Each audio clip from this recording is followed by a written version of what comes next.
इस वक्त की बड़ी खबर जनपद मुरादाबाद के बिलारी से आ रही है और आप देख रहे हैं आरके न्यूज 10 चैनल। ब्याज पर पैसे देना महिला को पड़ा भारी। बिलारी बीते दिनों ग्राम बीरमपुर मार्ग पर गन्ने के खेत में महिला का शव होने की पुलिस को सूचना प्राप्त हुई थी, जिसके बाद पुलिस ने मौके पर पहुंचकर शव को कब्जे में लेकर महिला की शिनाख्त करने की कोशिश की। आसपास के लोगों से मालूम करने पर भी महिला की शिनाख्त नहीं हो सकी थी, जिसके बाद पुलिस ने शव को पोस्टमार्टम के लिए भेज दिया था और जांच पड़ताल शुरू कर दी थी। पुलिस की जांच में महिला नगर के देवधाम कॉलोनी आशा कार्यकर्त्री मंजू उम्र लगभग 55 वर्ष के रूप में हुई। पुलिस ने टीम गठित कर आरोपियों की तलाश शुरू कर दी थी। शनिवार को बिलारी पुलिस को सफलता हाथ लगी और महिला की हत्या में शामिल 2 आरोपियों को पुलिस ने पकड़कर जेल भेज दिया।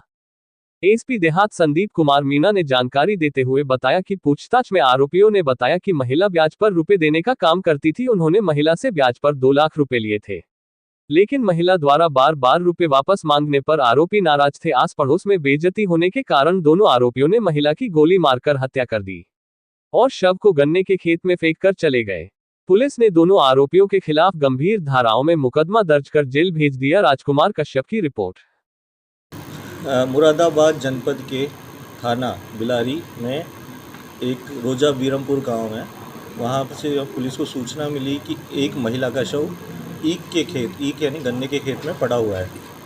सूचना मिलने पर पुलिस मौके पर पहुंची और जो भी वरिष्ठ अधिकारी निगण है वो भी मौके पर पहुंचे, जिनमें सीओ साहब मैं सब मौके पर पहुंचे और फोरेंसिक टीम को बुलाया गया और शव की शिनाख्त करने का प्रयास किया गया। जो कि शव अज्ञात था उसका हमने शिनाख्त करने का प्रयास किया। पता चला कि ये महिला अहरोला क्षेत्र बिलारी में ही पड़ता है, एक अहरोला गाँव, वहाँ की रहने वाली है और इसका नाम मंजू देवी है, पत्नी मनवीर सिंह है। शव को नियमानुसार पंचनामा की कार्रवाई की और पोस्टमार्टम के लिए भिजवाया गया। पोस्टमार्टम के बाद हमने उनके परिजनों को इनको सूचित किया और सूचित करने के बाद 11 तारीख को परिजनों ने तहरीर दी, उस पर हमने मुकदमा पंजीकृत किया। मुकदमा पंजीकृत करने के प्राय 5 टीमों का गठन किया, एक मेरे नेतृत्व में, एक सीओ साहब के नेतृत्व में, एसएचओ साहब के नेतृत्व में और हमारी एसओजी और सर्विलांस टीम के नेतृत्व में। इसमें हम सब ने मिलकर इस मर्डर केस को खोलने का हमने प्रयास किया।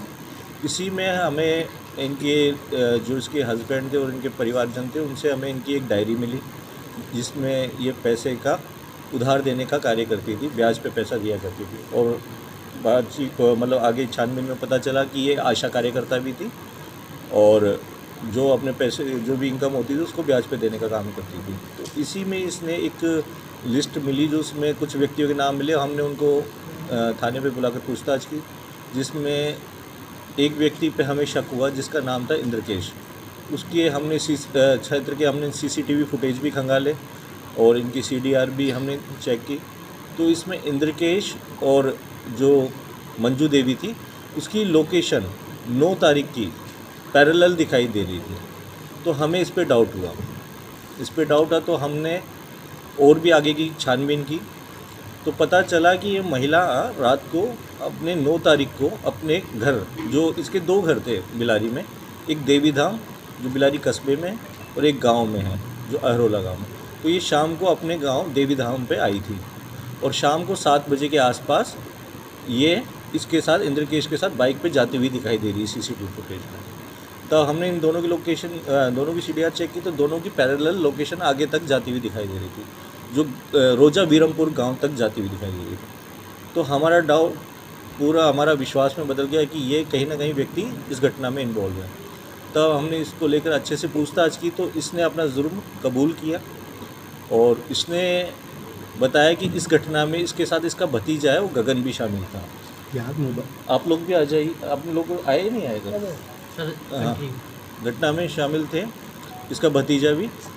और इसने बताया कि इसने अपना जुर्म कबूल करने के बाद बताया, हमने पूछताछ की भाई आपने मर्डर क्यों किया, तो इसने बताया कि चूँकि इस महिला ये थोड़ा सा मेरी पारिवारिक पृष्ठभूमि ठीक नहीं थी तो मैंने अपने कामकाज के लिए मंजू देवी से 2 लाख रुपए उधार लिए हुए थे, करीब 2-3 साल पहले लिए थे। तो मंजू देवी मेरे पास पैसे के लिए आती थी मांगने के लिए, जो उसने उधार दिए थे कि भाई मेरे पैसे लौटाओ और मेरा ब्याज लौटाओ। तो चूँकि मैं पैसे लौटा नहीं पा रहा था तो घर पे जब आती थी तो आस पड़ोस के लोग मेरा मजाक बनाते थे, क्योंकि वो आती थी घर पे कुछ कह के जाती थी।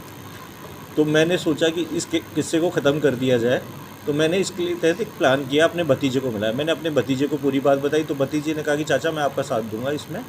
तो इन्होंने 9 तारीख को इसको फ़ोन किया है मंजू देवी को और कहा कि हम आपके पैसे लौटाना चाहते हैं। तो मंजू देवी ने कहा कि मैं यहाँ पर हूँ देवी धाम में, आप आ जाइए।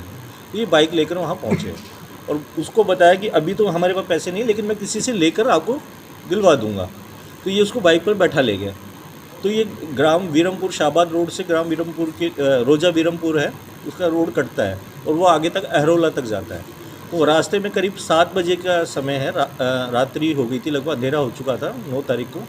और इन्होंने रास्ते में उस महिला को पेशाब करने के बहाने से रोका कि हमें टॉयलेट लगी हुई है कि हमें टॉयलेट करनी है। वहाँ रोक कर और इन्होंने पीछे से आकर उस महिला के सिर में गोली मार दी तमंचे से। वहाँ उसका सिर में गोली मारी तो महिला वहाँ पे गश खा के गिर गई और उस महिला को दोनों ने उठाकर रोड से गन्ने के खेत में डाल दिया। और इसकी निशानदेही पर हमने वो तमंचा भी बरामद कर लिया।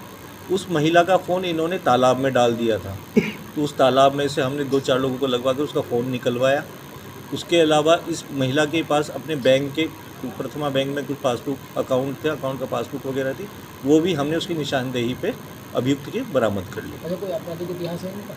इसका आपराधिक इतिहास तो ऐसा कुछ नहीं है, बैंक तो पैसे का लेन देन का विवाद। ठीक है सर, ठीक है।